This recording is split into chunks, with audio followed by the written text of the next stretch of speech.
was 18 years old when I went down to Dublin with a fistful of money and a cartload of dreams. Take your time, said me father, stop rushing like hell, and remember all is not what it seems to be. For there's fellas would cut you for the coat on your back, or the watch that you got from your mother. So take care, me young bucko, and mind yourself well, and will you give this wee note to me brother? At the time Uncle Benji was a policeman in Brooklyn, and me father, the youngest, looked after the farm.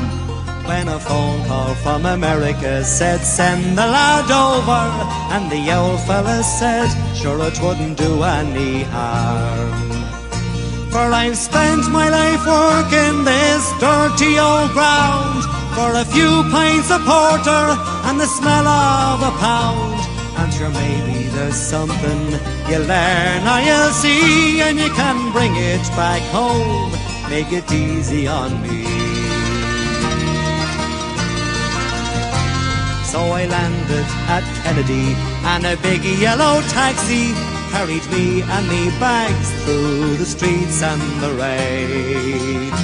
Well, me poor heart was thumping around with excitement, and I hardly even heard what the driver was saying. We came in the Shore Parkway to the flatlands in Brooklyn, to my uncle's apartment on East 53rd.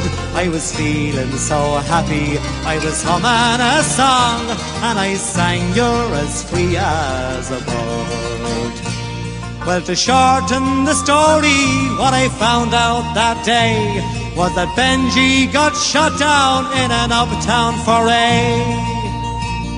And while I was flying my way to New York, poor Benji was lying in a coal city morgue.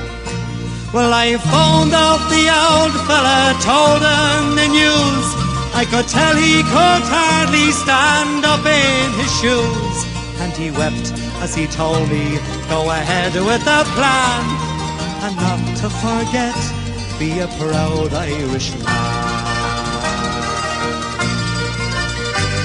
So I went up to Nelly's beside Fordham Road, and I started to learn about lifting the load.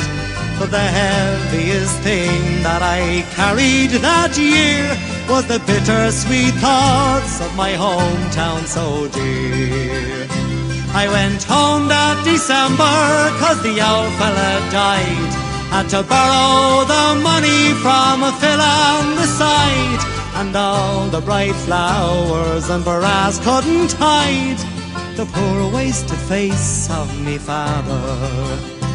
I sold up the old farmyard for what it was worth, and into my bag stuck a handful of earth.